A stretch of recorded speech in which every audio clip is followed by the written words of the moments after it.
Greetings and salutations, listener! It is the Two Nerds Podcast with Eric J. Chucci and my Renfield, the boy. Hey. In all seriousness, it is the month of October, and, man, I've got two awesome pieces of news for you guys, but let's get the important shit out of the way. Like, comment, favorite, subscribe. I'm not asking you to do these things, like, recreationally. It helps actually get our videos out there. The more likes we have, the more favorites we have, the more comments we have, the more YouTube is going to distribute our videos around and have them in that little nice sidebar, which I'm sure you can see right now, recommended for you. So yeah, if you do those things, it makes us more popular, and then more people can know about all the cool stuff we talk about. Of course, if you could head over to Shining Wasato, Super Blizzard Bandcamp page, check out all of his tracks, specifically Let's Get Hardcore. That's our theme music. So yeah, two exciting pieces of news. First of all, I'm super sorry we didn't have a podcast last week. I had some personal stuff happen, some family things. I'm not going to get into too much detail. It wasn't pretty, but it had to get done. Yeah, he was out of town for a little while. And, you know, I thought of a couple things we could do, but the podcast just isn't the same without your stupid bald head. I thank you for that. So, as an apology to all you nerdlingers out there, Really? That's what we're going with? No, I was just... Okay. it's listener. Listener, viewer, Ultimo Dragon. Those are what the Two Nerds fan base is. As an apology and sort of a fun thing, this month we are going to be doing a lot of bonus videos. Simply put, I mean, there's a lot of stuff we wanted to talk about, and stuff that comes out this month, or is really appropriate for this month we wanted to talk about, in addition to the stuff we usually cover, like wrestling podcasts and that sort of thing. And we don't want to skimp on any of that stuff, because a lot of that stuff is best discussed now in the month of the spooky and the scary. So we're going to be trying to carve out at least two bonus podcasts to you guys more if we can think of them. I think I already have a couple more in my head, but I want to discuss them with him first, see if we can fill an hour on them. Yeah, definitely. And we have at least one fun-sized podcast that I think a lot of you have been looking forward to. The rest of them, so far, are going to be full-size bonus Two Nerds podcasts. I don't know when we'll get them up, but you will see one every Sunday. The ones you see every Sunday are going to be spooky, scary. Because it's the month of October. I fucking love October. I love Halloween. And we're kicking it off today with the Two Nerds discussion about what makes a scary movie scary. And what makes a scary movie good. Yeah, those are two different quantifiable things, I think. Yeah, because there are very good scary movies that aren't necessarily very frightening, but are incredibly well done. And I think that's actually a very important distinction. They're sort of different metrics, because what makes a scary movie scary can actually be really personal. That's true. That's true. Because, as if, for instance, I have some things that I'm uncomfortable with that otherwise incredibly unscary movies have managed to completely freak me out with by portraying them. What was that? I'm not going to tell you what it is, listener, because this is the internet. What was the name of that film? Like Trailer Park of Terror? Yeah, Trailer Park of Hell or something like that. It was cool. It had some country singer as Death. He just had like a little bit part. It was a fun movie overall. It was a very fun movie, not scary at all. No. There's one scene that takes advantage of a very specific thing that I am scared by. But, so, something scary can be really personal. There are movies that I'm sure scare the living daylights out of certain people that I honestly find amusing or, fun at best. I was never scared by the Hellraiser movies, as an example. And I know some people find those movies terrifying. Yeah, I know a lot of people who are afraid of, like, slasher villain movies, and that just doesn't make much sense to me. I'd like to pause for a second here, and if I could, later this month, we're going to be doing a top 10 horror movies of all time list between the boy and myself. Very personal lists. I want to get that out there because while I'm perfectly qualified to discuss my own preferences, I don't think I'm qualified to discuss the top 10 just sort of objective. Oh yeah, they're our top 10 favorites individually. At this point in time, anyway. By no means have we seen every horror movie ever. No, I probably should see more. I might watch a couple this month. Yeah, it sounds like fun. Getting in the spirit. But, if you don't want any spoilers at all as to what would be on that list, go ahead and save this podcast for afterward. Now, obviously we're not going to number them right now, because then why would we have a separate podcast? But I am going to mention a couple things that scared me, and I'm sure they're going to, come up on my list. Boy, same thing. Yeah, probably. I haven't finished my list yet. I'm still working on it, because there's a couple strong contenders that I want to watch again before I lock in on them, because it's been a while since I've seen them. That's smart. But what I was leading into is you were talking about personal horror. Here's a movie that scared the shit out of me and still unnerves me to this day. And you, Ultimo, are going to laugh when I say it. And the boy's already laughed enough, so I doubt he's going to have much of a reaction. Signs. The M. Night Shyamalan movie. Scared the shit out of me when I watched it. And I know it's dumb. I am fully aware of how fucking stupid it is. But since I was young, alien stuff, those shows they always have on, back in the day in the 90s on USA and Discovery sometimes even, that was Unsolved Mysteries but for UFOs. And they'd have all the creepy music and, they'd make up what the aliens looked like, and it would all just be this unnerving shit. Man, I used to watch that, make a mistake of watching it when I was home alone. I'd check it around corners. It would freak me out. And then Signs just played up on it, and it used a lot of my favorite horror tropes. Style, I guess, of how to make a horror movie, which is subtlety. Yeah, subtlety is important in a good horror movie. And that's a pretty direct contrast to something like a slasher movie. Where, honestly, a great slasher movie doesn't need to be subtle. No. It can be, and that can be good, but it doesn't need to be subtle. Whereas an actual horror movie, a lot of the best parts of it are going to be things where you don't really see anything. There's nothing really going on. It's just this overwhelming tension. Yeah. A lot like a thriller, honestly. My favorite thriller of all time. I think just off the top of my head, it's called The Game. Michael Douglas and Sean Penn. Very good movie. But it's kind of scary, It's tension. Yeah. And that's actually another thing a good horror movie, a really good horror movie has to have. They have to have that tension, but then they also have to have release valves for it. Sure, exactly. The Paranormal Activity movies, the first two, I think did that really well. They built tension, with things you see happening that are small, that the house people don't see happening, They have you looking everywhere for shit. And then they'll have things like Micah being an idiot in a funny way, so as to release tension. Yeah. Another movie that I saw super recently, I don't think it's a recent movie, but I saw it recently, because I'm a little behind the times as far as horror movies go, that did this really well was Insidious and Insidious 2. Good movies. They had different movies. Yeah, very different movies. Yeah. Insidious 2, I honestly think was a better movie. Yeah, but you and I are those kind of folks who really like a good climax. Yeah, that's true. And they did great in terms of building tension. They had a lot of very tense moments and scares and whatnot, because scares don't really release tension in a horror movie. Like small ones, jump scares, they just sort of make it worse. If done right. Yeah. I mean, you release a lot of build-up, because if you've seen horror movies before, okay, it's safe for a minute. Yeah, it's like, okay, they've done the scare, they can't do another one for a minute, otherwise it won't work. Unless they back-to-back like that, and you're like, shit! But they had, the Insidious movies had the dynamic duo, as it were. I forget the names of the characters, but they were the ghost, the medium's assistants.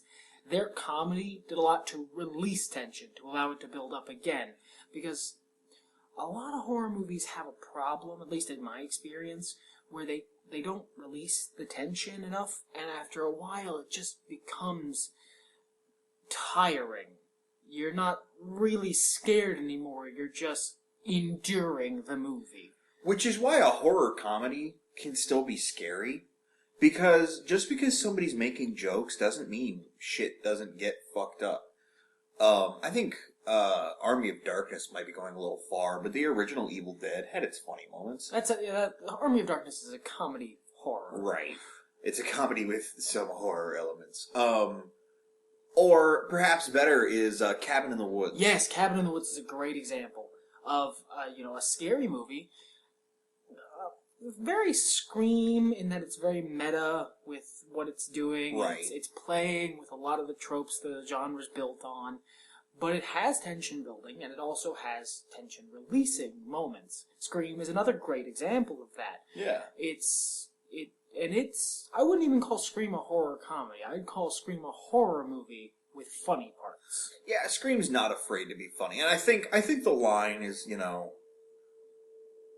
not super thick, but really once you carry over from, amount of movie that is funny, overall vibe of movie that is funny to... Shouldn't exceed, maybe 30%. Yeah, once you tip, or if the killer or the ghost or whatever does something funny, then it's kind of like... all bets are off. Once, that chair just farted really hard for you, man. Yeah, it's I'm in a springy chair, so it was fine. Like... If I fart, I don't care. Oh, no, yeah, if you farted, you don't. But that chair was just like... No, I'm gonna make you look bad, huh? But... how to explain this? That completely blew my point. No, yeah, I'm sorry. You just had to comment on it. I could have worked past it. Yeah, no, it was... Shut up, chair. I'm trying to talk about horror movies. Anyway. Seriously, I'm done. Okay, well, I think the what's the word I'm looking for here? The dividing line is, when you leave the movie, do you go, that was cool? Probably not, that was scary, because let's be honest, it's the year of our Lord Cthulhu, 2014. Are we really scared that much by movies anymore? I mean, some people are. Some people are, but I argue that those people aren't really into horror movies. I would say your average horror movie buff isn't going to walk out of a horror movie terrified, but some of them do still have, moments where they get scared. That's actually part of the I don't disagree. Yeah, I mean, there are movies that still scare me, and I talked about the first two Paranormal Activity movies. Those were great at building tension and making me nervous and shit. As crappy as it was, the third one, I was really nervous during. Nothing ever happened. The third one didn't bother me. No, the third one was, But yeah, it's the difference between you walking out of a horror movie and going either, well, that was cool, or that was scary, and walking out of a horror movie and going, that was fucking hilarious. Or it was a terrible horror comedy. Scary movie too. and forward, but... The third one was okay. No, you just liked the third one because it was spoofing signs. No, and actually most of the sign stuff was pretty bad. Just some of the jokes were. That's an agree to disagree moment there, friend.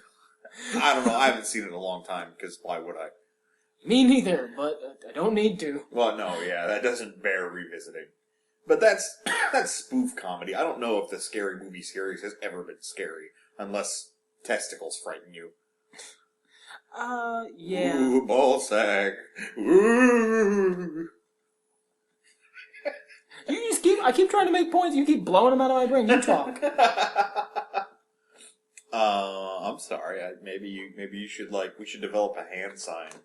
Like 2 chops means I'm thinking really hard, don't say something stupid. And 3 chops means I got nothing, carry on. And if I chop you in the chest, we go, woo! How about this hand sign? I think that means something already. Oh. I think that means fuck you. Visual comedy in a podcast. This is what you pay premium top dollar for. Scary movies is what we were talking about. We were talking about how they're more spoof. movies than horror comedies, really. They're not scary. They're not even trying to be scary. Not really, no. But one of them, the first one was okay, the rest have been terrible, is the point I was making. Sure, yeah. I mean, you can make arguments for the ones afterward, but that's what you're doing.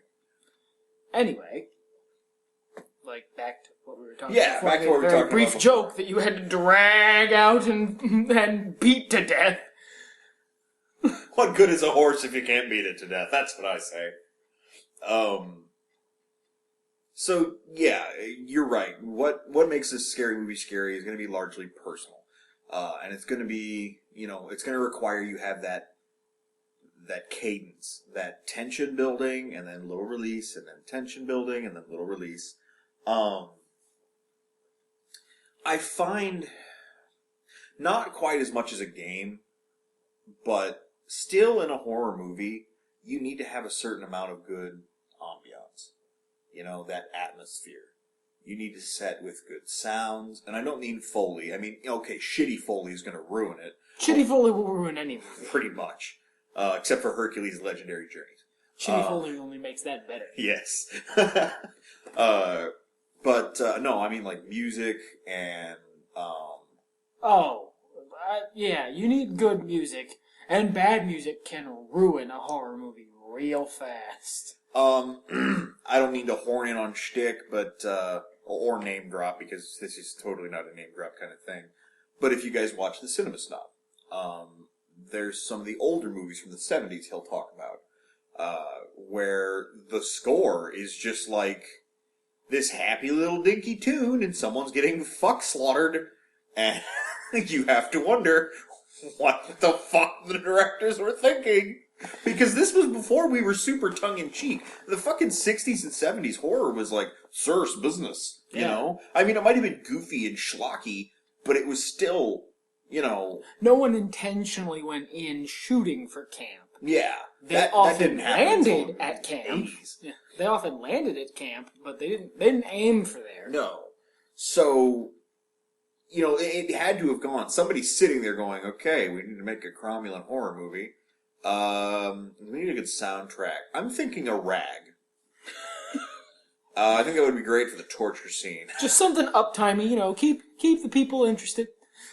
Alright, now we're seeing the heroine's head, on a pike, her glassy eyes staring out as we fade to black for the ending credits. I'm thinking here we just have a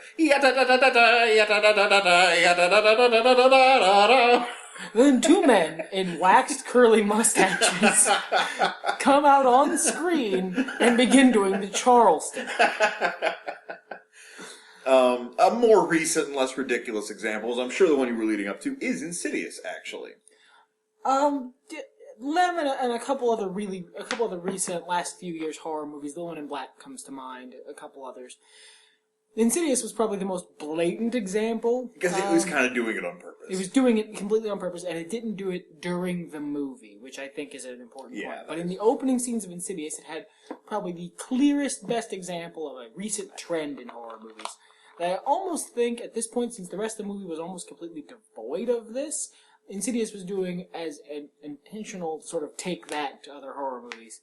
I believe it. Is the beginning of the horror movie has these oppressive strings. The violins, it sounds like someone is jabbing a violin with the bow in front of a Foley mic, just beating it to death violently. These ridiculous strings that might as well be screaming, "This is a scary movie! Scary time is now! Scary, scary, scary!" It's the worst. It is the worst, because I watched this movie wanting to like it. From what I understand, you guys had already watched it, right? Yeah, I'd seen Insidious, and then The Conjuring we showed you too. Yeah, but they'd seen Insidious before, so they wanted me to like this movie because they liked it, and here I am, 3 seconds in, going full MST3K on this movie because I could not fathom these strings. And it's the purest example of a problem that a lot of recent horror movies have had, is they don't know how to lay off the fucking music cues when you do a scare. Every scare is accompanied by this loud strings, or like a Nolan horn, or some ridiculous over-the-top sound effect. It might as well be a dude in a fucking clown mask walking on set behind the characters with a big sign that says, "This is fucking scary, be scared." Well, it's all part of the jump scare. And you know what? A musical thing can improve a jump scare, but there's a line between an up note in the music, a pop to get your attention, and the fucking blaring wah-wah horn that I've been given in the last 5 or 6 years. Spooky, spooky, this is spooky. There's a fucking Teutonic march going on in the background of the movie suddenly for like 2 seconds. Yeah, I mean, but, I'm somebody who... I can get visually jump scared, like a little bit. But sound is huge for me. And especially in the 2000s, the aughts, as it were. Well, it's 2014, so I want to be clear that I'm not being a dumbass in 2000 to 2009. No, it's the aughts. It's just, I'm laughing about 40 years from now when we're talking about back in the aughts. Back in the roaring 20s. Oh god, there's gonna be a roaring 20s. I'm gonna use that. But back in the aughts, most of the horror movies that came out were like, and they still do this, but not as much that I find. Everything is so fucking quiet. Listener, everyone is talking down here during most of the scenes. You're lucky if you have this much. And conversations flow pretty normally. And then tension rises, and... Scary! Yeah, exactly. And it's not... Yeah, I jump, but I would jump the same way if you, It was a completely normal, romantic comedy, and suddenly some motherfucker just burst in the room and screamed, "Hey, bitch!" Or a car goes by and hits the horn. Fuck, I do it during commercials. Not as much today, again, but, do you remember in the late 90s, early 2000s, Comedy Central after 11 p.m.? Oh god, the fucking marimbas. Oh my god. The never-ending marimbas. You would be watching, some dumb fuck talking about whatever the fuck he wouldn't talk about, or some reruns or whatever, and then it would cut to commercial, and then, fucking bone-shatteringly loud marimbas to tell you how to see titties. Okay, listener, for people who didn't watch Comedy Central for reruns of South Park and Comedy Central presents stand-up shows, who aren't privy down marimbas. I want to beat this. No, shut up. I want to beat this listener who's like, titty marimbas.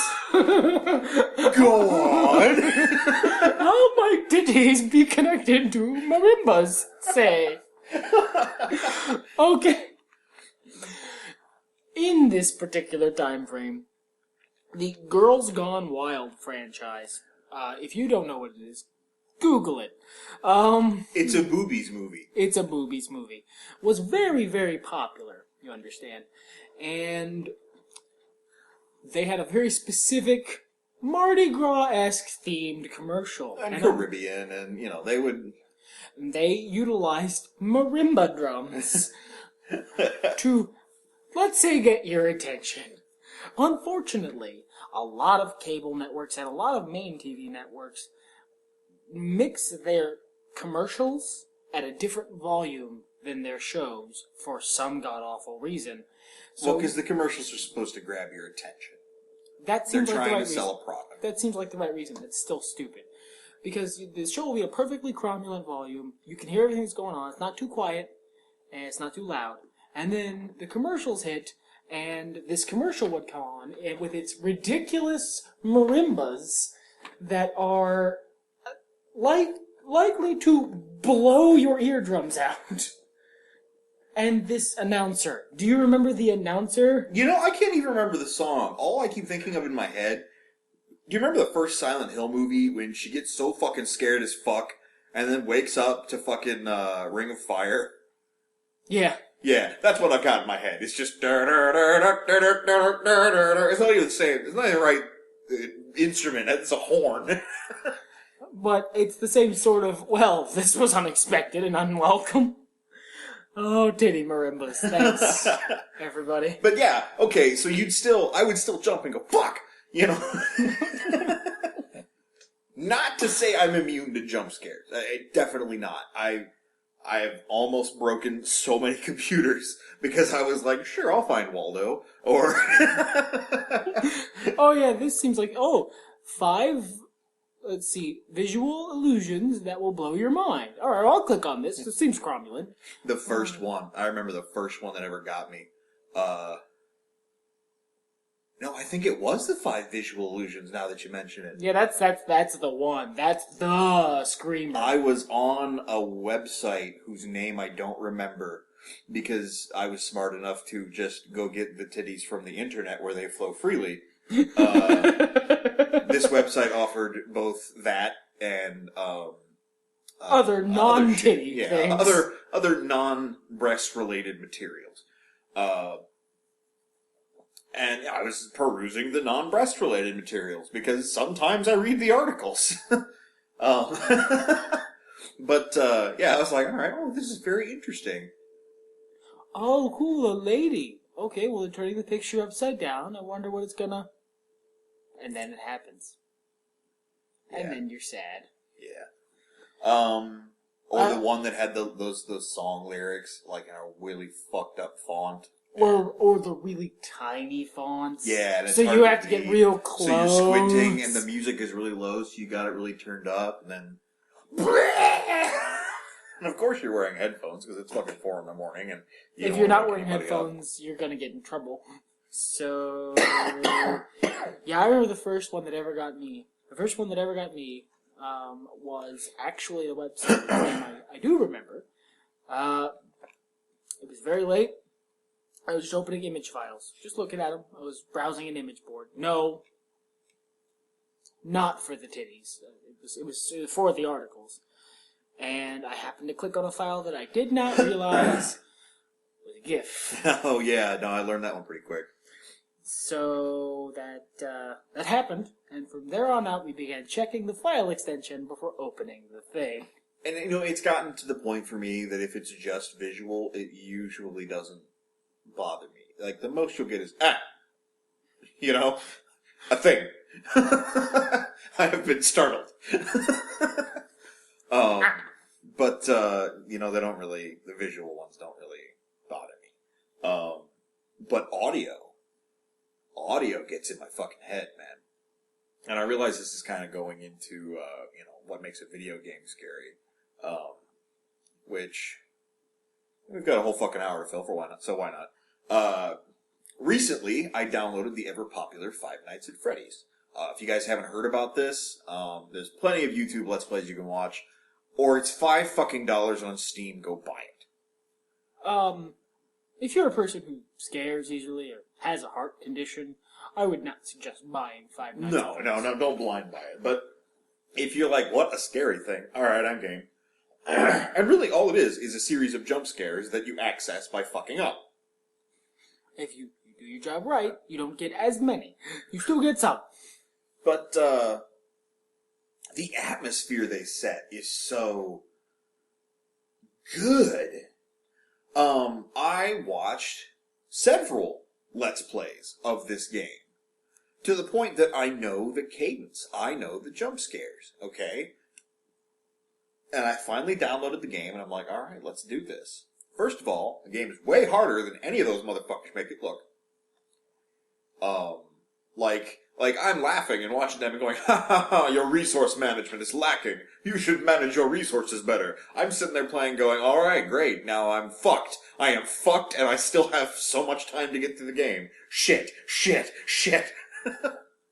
Scary thing.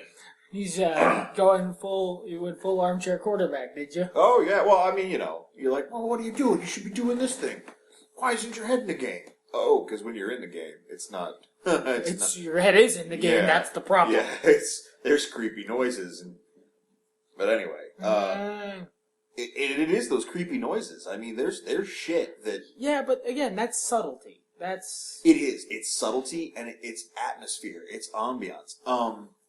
It's the music. It's the the appearance, the decor. You know, you can strike a good visual juxtaposition that has horror in it. And I'm trying to find a good one in my head, but I'll move on for now. But there's also creating horror with atmosphere. And there's a line. You can overdo it and go, this isn't fucking scary. You are trying way too fucking hard to be scary. And that's the genesis of the problem with the people laying on the meter that says more violins and just jacking that shit all the way as high as it'll go. It's trying too hard. You're trying too hard. It sucks me out of the movie. Right. Yeah. You get pulled out. You're not wrapped up in it. You go, oh yeah, this is a fucking movie. And some dumbass is like, these horns, man. We gotta have this shit. It stops going from like, oh man, what is for some reason Victorian non-magic Harry Potter gonna get into next? Where's the ghosts gonna be to? Ah, Jesus, that was unnecessary. Fuck, now my ears are bleeding. Not a bad film, but it was a Hammer horror movie. It's like the people who are all upset about Godzilla. You know, I'm sorry. I got what I paid for. Yeah, we got exactly what we paid for when we see that movie. Good movie. Just fucking Hammer film. But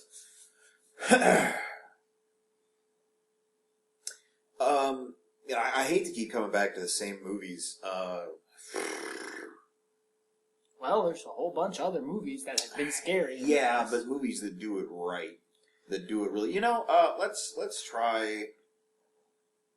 I tell you what, I'm gonna pull up. I have this prepared. Yeah, you talked about this. Let's take the conversation in a slightly different direction. I think you understand what makes a good horror movie, listener. You know, you have to have those magic things. You have to have good acting.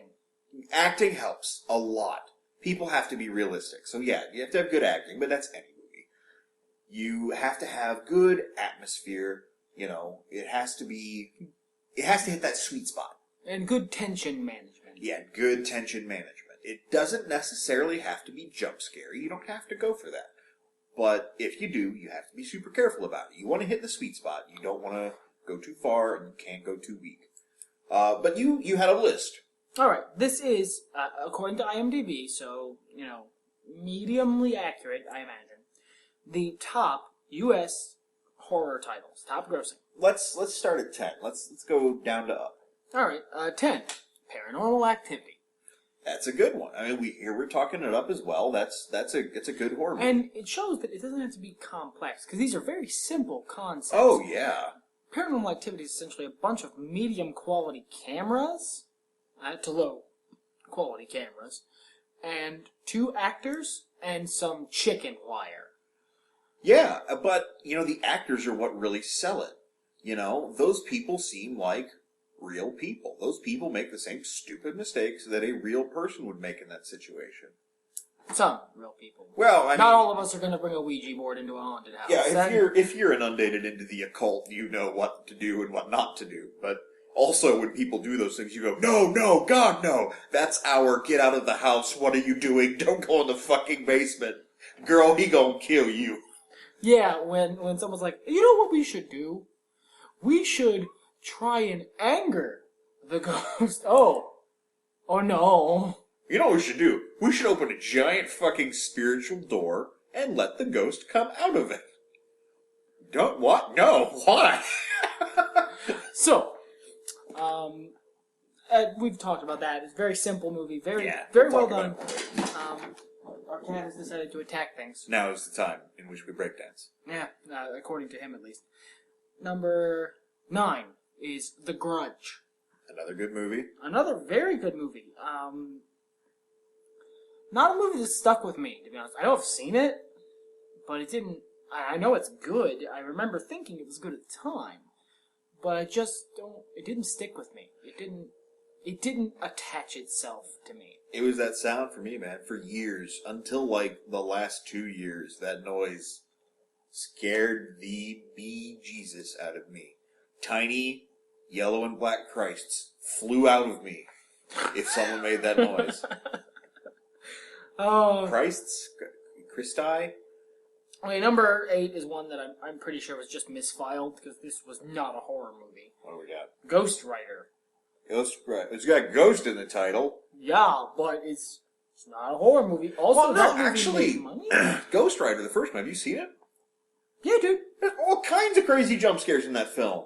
But it's still not a horror movie. Well, no, but It's Nicolas Cage. close enough. It's Nicolas Cage being wacky movie. Yeah, there's a lot of that, but yeah, no. Leaving Las Vegas is closer to a horror movie. Anyway, The Ring is number 7. Another good horror movie. That one's Very good. Very good. That one did stick with me. Probably because I saw The Ring before The Grudge. Same here. So it probably just, they all filed under Tiny Asian Girl is Very Scary movie. Yeah, there were a lot of remakes around that time, and they didn't. They were all that movie. That's a good movie. Don't get me wrong. It's a very scary movie. But that one has some problems. The Ring. It does have a couple moments where the tension is messed with a little too much, or the ambiance there's is not a lot of wrong. tension release in that movie. Yeah, this is a good example of one of those movies that just keeps going. It's like a freight train. By the end of it, you're just wiped. You're enduring the movie more than enjoying it. Yeah, you're tired and you just want to go. I mean, that's what they were going for, but still. Number 6, The Conjuring. Yeah, that's good. Saw that one really Very recently, nice. so it might be like, the newness is still making it better for me, but I really like this movie. Well, it has everything we talked about. It builds that suspense. It has good acting. The atmosphere is great. It has Cowboy Troy, or whatever the sheriff's name was, to release tension. Yeah, definitely. Super well. He was really funny. And something else that's important in a horror movie that we didn't mention. You need one of two things to release that tension. You either need comedy, which we did talk about, or you need realness. Yeah. You need sincerity. Just a moment that is separate from the horror, and it's just an actual moment between people, or an actual moment in life. That can release tension too, because it lets us slip back into normality. Humor can do it quicker because it sort of shoves us back into normality and says, hey, look, life still goes on. All right, cool. We all good? All right, back to the scary. Something just sort of real lets us slowly transition back in. It has to go a little longer to be effective, but it can still work. Not always, though. Zombieland, which is a horror comedy. Flat. Full stop. Yeah. Thanks for the spooky noises, Kogi. That's super helpful. He's our Foley guy. He's haunting the house. Zombieland, which is a horror comedy, like I said, but it breaks down all the funny and all the scary a little over halfway into the film. Great scene with Woody Harrelson, and it pulls you back out of both the comedy and the horror, and you go, these are people who have lives that I care about. It invests you in the movie. Yeah, that investment, and any horror critic on the internet right now will tell you, the reason a lot of slashers don't do so well as they used to is because most of the characters suck. You want to see them die. They are shit people. It goes from being, oh man, the villain's gonna get these guys. Oh no, I hope it doesn't happen to. Yeah, let's see how the next one dies. Alright, 2 shots if they get decapitated. Yeah, I mean, and it's fun to do that after you've seen it a couple times, but when you want to see a movie, when you want to get into the movie... You said that really weird. I did, I'm sorry. You want to identify with the characters a little bit. You want to feel for them.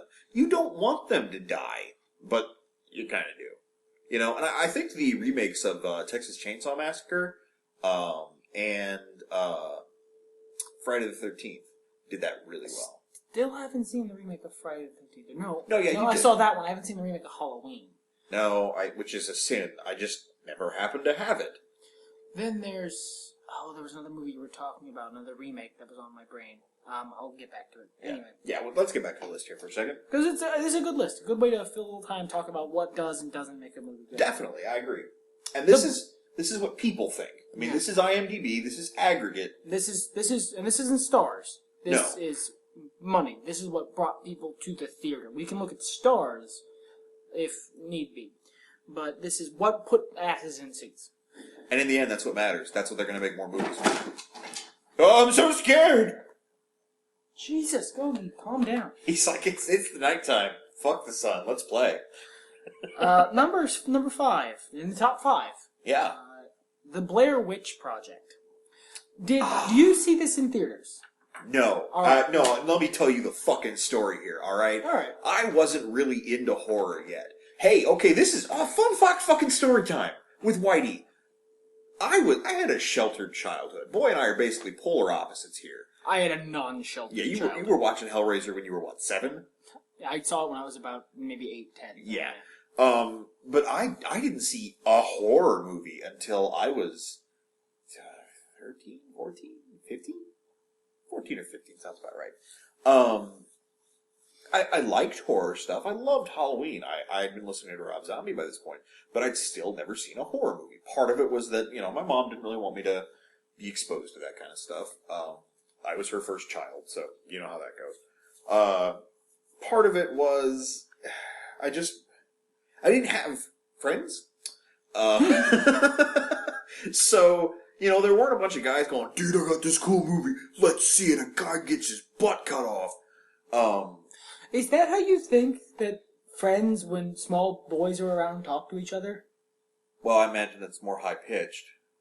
But, really? That's what you... In my personal experience, which is largely 80s movies, yes. I'm always finding out new interesting things about White here in the And everybody has nicknames like Boogerfuck and the Sharter. Okay, tell your story, I can't. So, yeah. Literally, the first horror movie I ever saw was on TV. It wasn't really a movie, it was a miniseries.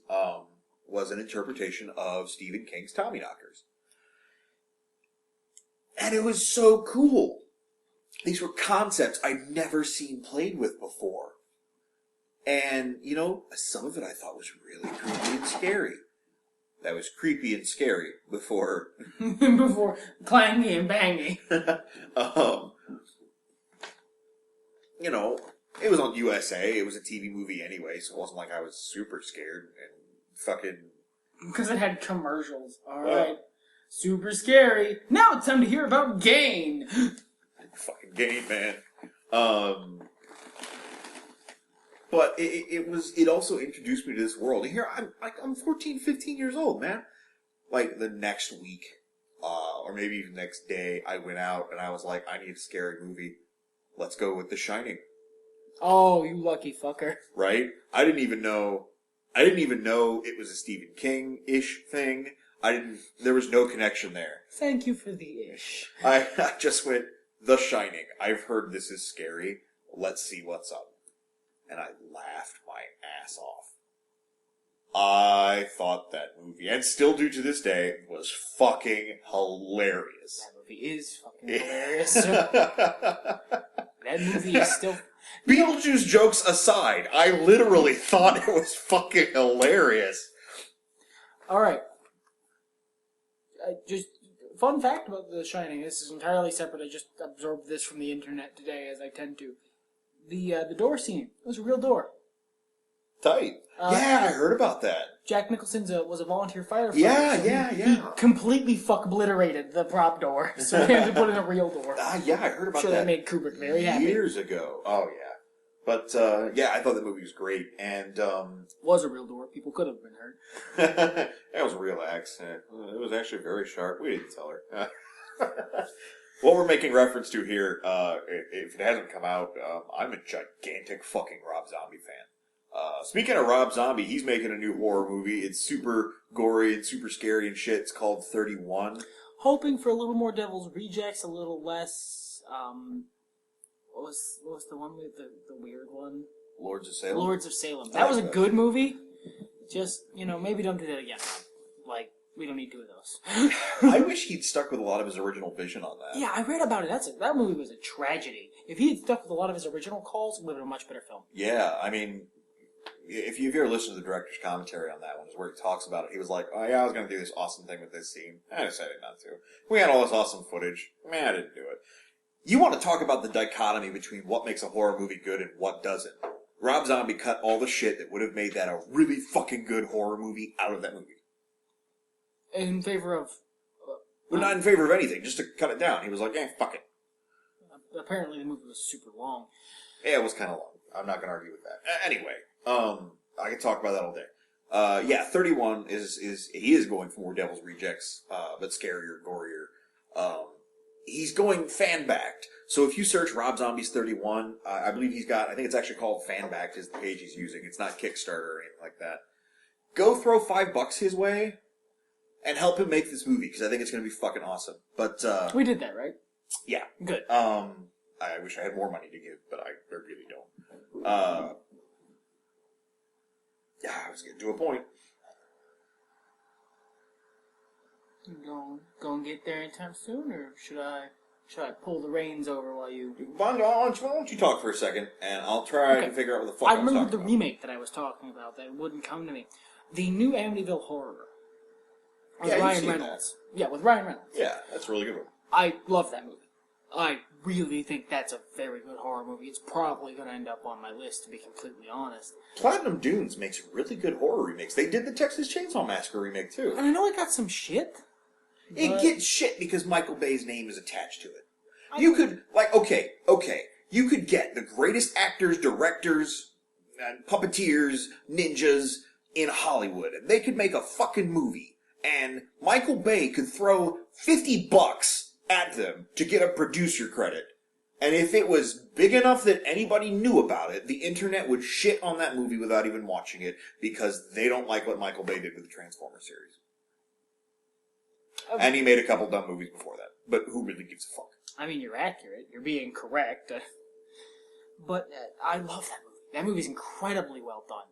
It has a lot of really well done things. If it has... the only... I don't remember a lot of the tension relieving moments, but I don't suppose I would this far out. It's been a few years since I've seen it. Ryan Reynolds was funny. There were a lot of nice, endearing family moments. Yeah. Second half of the movie ramped up pretty hard. Yeah, it did. But that movie, this is horror blasphemy, but miles better than the original. Like, as I've seen both, ooh, no, not even close. That's horror blasphemy, and I'm aware of that, but I'm comfortable with it. Here's the thing, and this is kind of where I was going with what I was saying about, my history in horror. I have no idea where my Rob Zombie point was going. I'm really sorry, listener. If we do another podcast later, I'll try to or if we point along. Yeah. But I've had to play catch up, and I've seen a lot of fucking horror movies. I need to watch The Thing again because I've only seen it on USA, but I was going to, and then Netflix took it off, and now I'm like, well, okay. I don't want to go to a brick and mortar video store to rent a movie I'm going to watch alone, so, but, yeah, I've had to play a lot of catch up, and 70s movies, 60s movies, they're not really scary anymore. Not because we're inundated to what's scary, it's just what's scary has changed with the times.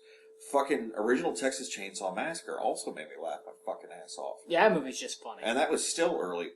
Well, that was still early in my horror movie watching career, so it wasn't like I was super desensitized to it yet. But there's funny parts. There's a stupid fat asshole in a wheelchair, and Leatherface does interpretive dance at the end, and the black guy, the trucker who throws a wrench and then runs forever. I love that. I love that you never see him again. I love that he gets out of that truck and is like, fuck Leatherface, and then just throws a wrench and is gone. Doesn't help the girl. He don't even care about his truck anymore. He is just fucking gone. I love him. I wanted him to, back when I was thinking about making movies in my youth, and God, if it ever happens, I will totally put this guy in. I want him to be, super thin, or maybe he's still fat because he, runs through drive-thrus.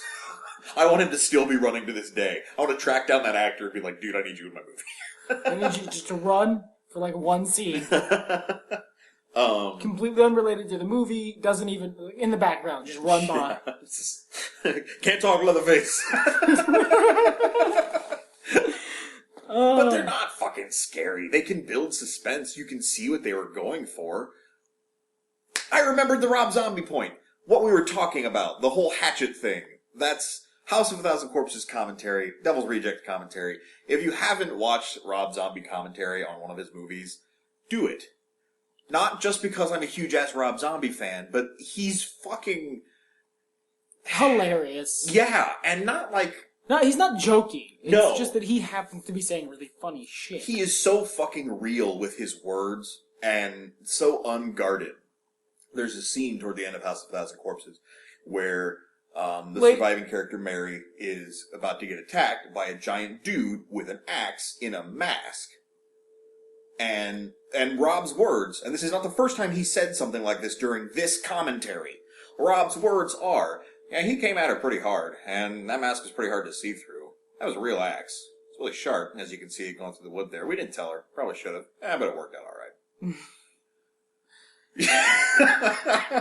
Completely that nonchalant, and he just moved on. It's just like, man, yeah, almost murdered a lady, whatever. And that ties into not House of Corpses, Texas Chainsaw Massacre, the original Texas Chainsaw Massacre.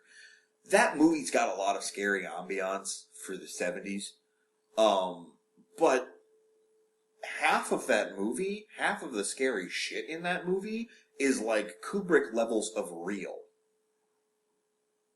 Yeah. There's real blood that was really drawn from the girl in the scene because they couldn't get shit to work and she was down.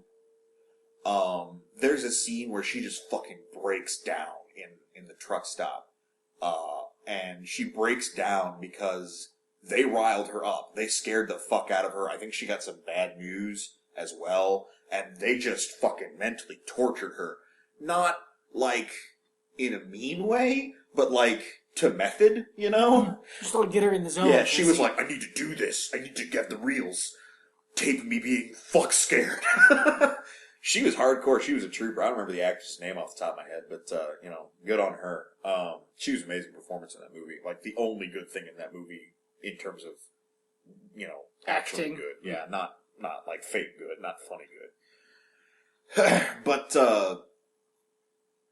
yeah, I mean, things change. What's scary changes. Is it Sally Hardesty? The name of the character. No, maybe? It's Marilyn Burns, if so. That sounds about right. It's been a while. Oh, I fucking love that guy. That guy there. Yeah, he's pointing at someone. Good job. And what? No, I was hoping you might say his name. I can't read it from here. Jim Sideout. Yeah, he was the dad. But yeah, I had to look that up. Yeah.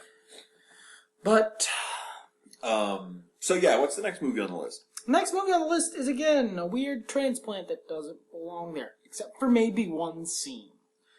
Gremlins. I haven't seen Gremlins in years. Maybe this is just me and the incredibly horror movie kind of childhood I had. Not that it was like a horror movie, I just watched a lot of them. A man in a mask stalked me for 12 years. But I was never scared by Gremlins, except for one scene when I was a very small child. The scene that happens when, I believe it's the mother is going up into the attic, and there's that weird fucking Christmas song that I have never heard anywhere else but Gremlins. Do you see what I see? Do you hear what I hear? I've literally never heard that song anywhere but Gremlins. Really? Anywhere. It's the only time I've ever heard it in my childhood. I cannot remember hearing it as an adult. It's a Little Drummer Boy. Blah. Like, I've heard parts of a Little Drummer Boy. Not that. Or is it? I don't know. I don't know. Maybe the listener can. No, maybe, I think it is just called Do You Hear What I Hear? Anyway, it doesn't matter. It's semantic. But yeah. Okay. And that scene where she's looking for, like, what's going down, ends up being Gremlins, and they're fucking goofy looking Muppets, so it's not really all that scary. That came out, what, the early 80s, 81? 1984. 84. So mid-80s. By then, we had gotten into that swing of horror comedy, being the main thing. So I don't think it was supposed to be scary, but that's what horror was at the time. People were going through this cynical motion. That's when cynicism really started. And it crashed like a wave in the 90s as a cultural thing. That's when cynicism No started. one was cynical before 1980. This fact brought to you by some sugar packets. No, but as a cultural phenomenon, cynicism was really strong in the 80s, and taking something like horror not seriously is a great example of being a cynic. It's what's created a lot of us, I'm sure, in the horror buff clique. I don't have a good word for that. Community, that's better, yeah. It's not like we all hang out. Do special hand signs. No. Sit at the same lunch table. Except for you can't sit with us. What's next on the list? What Lies Beneath. Now, I haven't seen this movie. I have no idea what this movie's about. Can I see the cover art, please? Yeah. Oh, God, is that thing that came out? No, that's As Above, So Below. I want to see that. What Lies Beneath? I don't know what that is. Hold on. Is that the one with Harrison Ford? It's being a dick about opening the tab. Hold on. Opening new tab. High technology.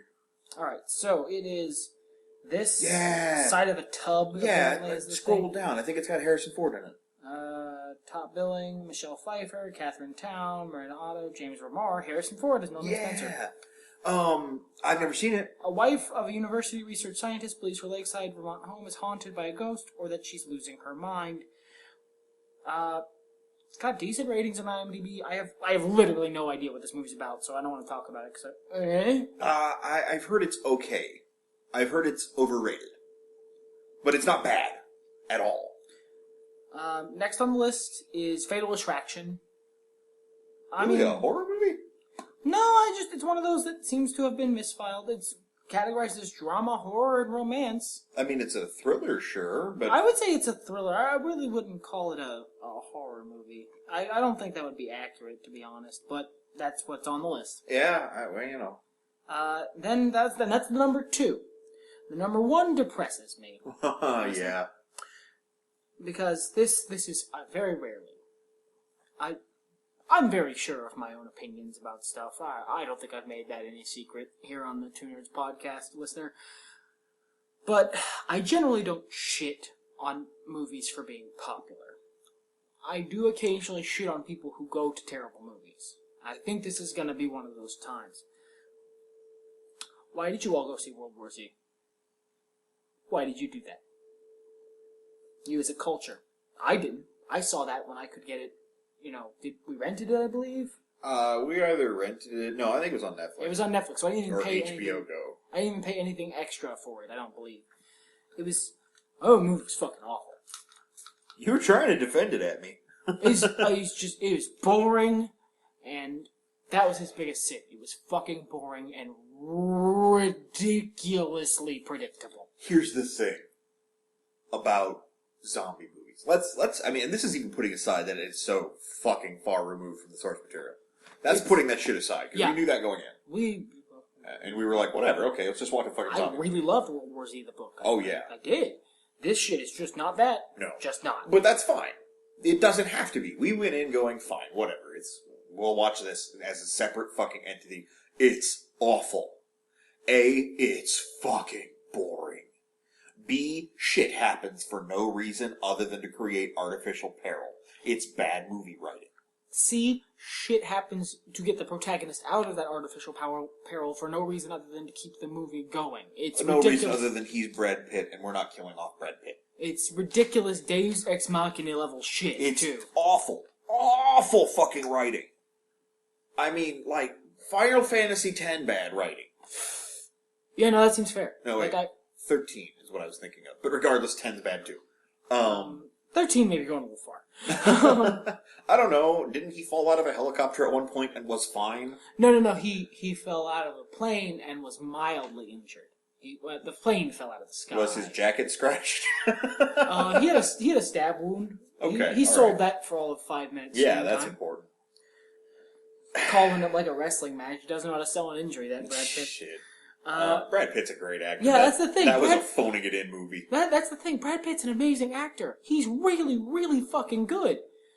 Even when he's not trying. He wasn't trying in Mr. and Mrs. Smith, and that movie was fucking good. This was terrible, dude. Why is this the number? Because it's a zombie movie, and those are super popular, and it's an action movie, and those always bring numbers. A zombie movie that came out at the peak of zombie fever. We're in the downswing now. Of The Walking Dead and just the absolute, I would say probably, if not the zenith, and still in the highest section. Yeah, I mean, maybe we were starting to downswing still. And its trailer looked really cool. They were doing a lot of cool things with zombies that people hadn't done in zombie movies before because they didn't have the fucking budget for it. Because zombie movies, not typically a blockbuster budget affair. And it had Brad Pitt in it, and people love Brad Pitt. And why shouldn't they? He's nice and handsome. And a good actor. But it was just... Wow. Wowie wow. That was a bad movie. You need 3 things for a good zombie movie. A good zombie horror movie. Horror comedy, again, different thing. Really, you just need to be funny. Fucking Chud 2 is funny, and it has nothing going on. And it's technically not even about zombies. But 3 things to make a good zombie movie. Okay? You need that atmosphere we were talking about. Alright? You don't even necessarily need good acting. This is not fucking necessary. Day of the Dead, Helps. the original, Helps. great movie. But Not good acting. Bad 70s acting. Yeah. Good acting helps, but is not necessary. Do you mean like your brother, like your actual brother, or like your street brother? The third thing you need is... did I go to the second thing? No, You need good ambience. You don't even need good acting, is what I was... Yeah, okay. Second thing you need is some sweet gore. It helps. Zombies should be gross. Something should get eaten. There should be a gross thing that happens. At least one really gross thing. The third thing you need, and I would argue the most important, there has to be some kind of social commentary. That's what zombies is. Even if all you want to do is the Tide Trude, you want to talk about beating a dead horse, humans consumerism thing. See, I don't know. I would debate that one. I would say that the problem with World War Z isn't that it doesn't have social commentary, because it doesn't. And it doesn't. There's zero. It's just like, there is zombies, that is bad. It doesn't necessarily need to have social commentary. That helps, and that's a big part of the zombie, genre. I would say more than social commentary. You don't need good acting. You need relatable characters. That helps too. In this movie, Brad Pitt is kind of a fucking Superman, and nobody else matters.